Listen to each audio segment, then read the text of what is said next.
अंधा कुआं। लेखक स्वामी सत्यरूपानंद जी। उस युग में न तो आज की भांति रेल और मोटर गाड़ियां थी, न ही पक्की और सुंदर सड़कें, और न मार्गदर्शिका पट्टियां और मील के पत्थर। पैदल पगडंडियों पर चलना ही उस युग का साधन था। कोई एक ब्राह्मण नितांत अकेले किसी वन मार्ग से होकर जा रहा था। वन गहन था और पथ अनजाना और अस्पष्ट। पथिक उस दुर्गम वन में भटक गया। वो स्थान अत्यंत दुरूह था। बटोही को इसका भान तब हुआ जब उसने देखा कि वन गहन से गहनतर होता जा रहा है। उसने अपनी गति और तीव्र कर दी, किंतु वो और भी अधिक गहन वन में जा फंसा। चारों ओर से रह रहकर भयानक हिंसक पशुओं की दिल दहला देने वाली आवाजें आ रही थी। कभी वन सिंह की गर्जना से कांप उठता, तो कभी दिशाओं को विदर्ण करने वाली हाथियों की चिंगार मानो वन को झकझोर देती। उस भयंकर स्थल में पहुंचकर निरीह ब्राह्मण का हृदय कांप उठा। भयातुर बटोही दिग्भ्रांत हो इधर उधर भागने लगा। कदाचित कहीं कोई शरण स्थल मिल जाए, हो न हो उस वन से बाहर भागने का कोई मार्ग सूझ जाए। किंतु विधि की विडंबना, न तो उसे कोई शरण स्थल ही प्राप्त हो सका और न उस वन से बाहर निकलने का कोई मार्ग ही उसे मिल सका। अकस्मात उसकी दृष्टि वन की सीमा सी प्रतीत होने वाली एक भाग पर पड़ी। किंतु यह क्या!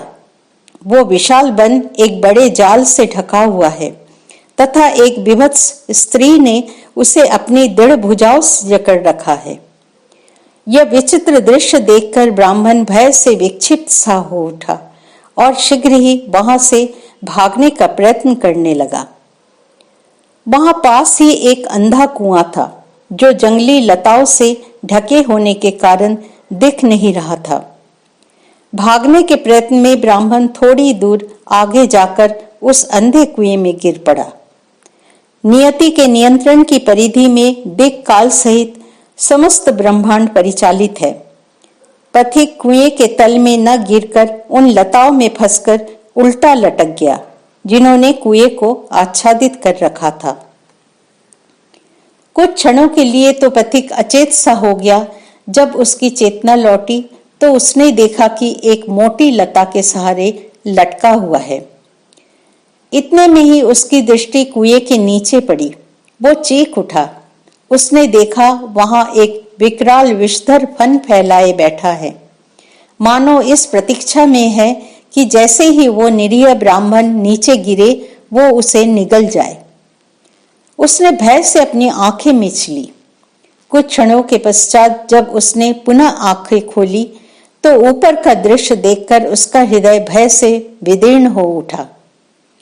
उसने देखा कि एक विशालकाय हाथी निरंतर उस कुएं की ओर बढ़ता चला आ रहा है। उस विचित्र हाथी के 6 मुंह हैं और वो 12 पैरों से चल रहा है। अभी हाथी के भय से वो कांप ही रहा था कि उसकी दृष्टि उस लता पर पड़ी जिसके सहारे वो लटका हुआ था। दृष्टि पड़ते ही वो भय से चित्कार कर उठा। देखता क्या है कि उस लता की जड़ को काले और सफेद रंग के चूहे निरंतर काटते चले जा रहे हैं। न मालूम कब लता कट जाए और वो उस विकराल काल सर्प के मुंह में समा जाए। यह दृश्य देखकर वो विक्षिप्त सा हो उठा। कुएं की लताओं में अनेक मधुमक्खियों के छत्ते लगे थे, जिनमें तीव्र डंक मारने वाली असंख्य मधुमक्खियां बैठी थी। उन छत्तों से निरंतर बूंद बूंद करके मधु झर रहा था। पथभ्रांत पथिक का कंठ क्लांति और भय से सूख गया था। आश्चर्य है, उस विकट विपत्ति में फंसा वो पथिक निरंतर उन मधु बूंदा का पान कर रहा था। विदुर के मुंह से उस निरीह ब्राह्मण की दुर्दशा सुनकर महाराष्ट्र धृतराष्ट्र का हृदय द्रवित हो उठा। उन्होंने विदुर से कहा, विदुर, कहाँ है वो देश, किस दिशा में है वो दुर्गम वन? शीघ्र बताओ, हम उस ब्राह्मण की मुक्ति का उपाय करेंगे। उसके दुख से हमारा मन व्याकुल हो रहा है। विदुर ने सहास्य उत्तर दिया, महाराज, मनीषियों द्वारा उद्धृत यह एक दृष्टांत है।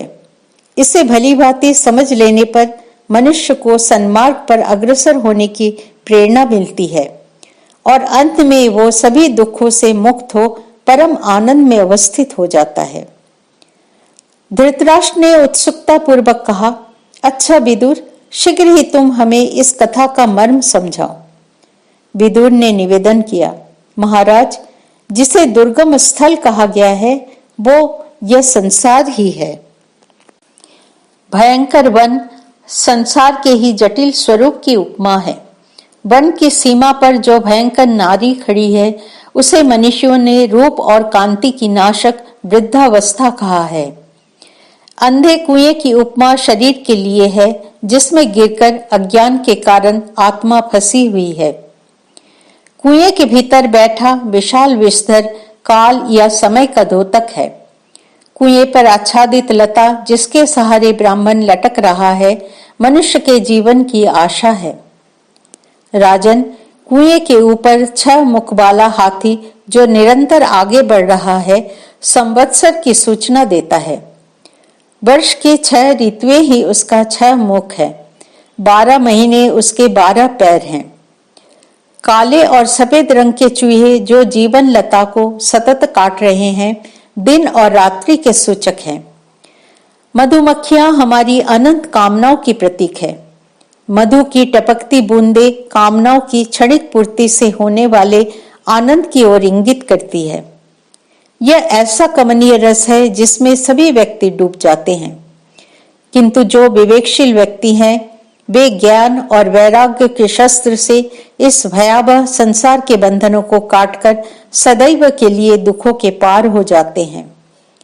उपर्युक्त दृष्टांत के द्वारा महात्मा विदुर ने शोकाकुल धृतराष्ट्र के विवेक को जगाने का प्रयत्न किया। संसार के संयोग वियोग, सुख दुख, लाभ हानि, मान अपमान, सफलता असफलता, यश अपयश, आशा निराशा हमें निरंतर व्यग्र, व्यथित, व्याकुल और प्रताड़ित करते रहते हैं। क्या हमारी स्थिति उस ब्राह्मण से कम निरीह है? क्षण क्षण आयु शेष होती जा रही है, किंतु हम निरंतर भागे जा रहे हैं गहन से गहनतर, जटिल से जटिलतर संसार अरण्य की ओर। क्षण भर रुककर देखें, विचार करें। संसार अरण्य में हमें कहीं शरण प्राप्त नहीं हो सकती। यहाँ कोई स्थान सुरक्षित नहीं है। तब क्या इस घोर अरण्य से बाहर निकलने का कोई मार्ग नहीं? क्या हम सदैव इस अंध कुएं में पड़े रहना होगा? नहीं, उपाय अवश्य है। कुछ क्षण शांत होकर विवेक की आवाज सुने, उसके बताए हुए पथ का दृढ़ता पूर्वक अनुसरण करें, तो अवश्य ही हम इस अंधे कुएं से बाहर निकलकर सभी दुखों से त्राण पा सकते हैं। जय श्री राम कृष्ण।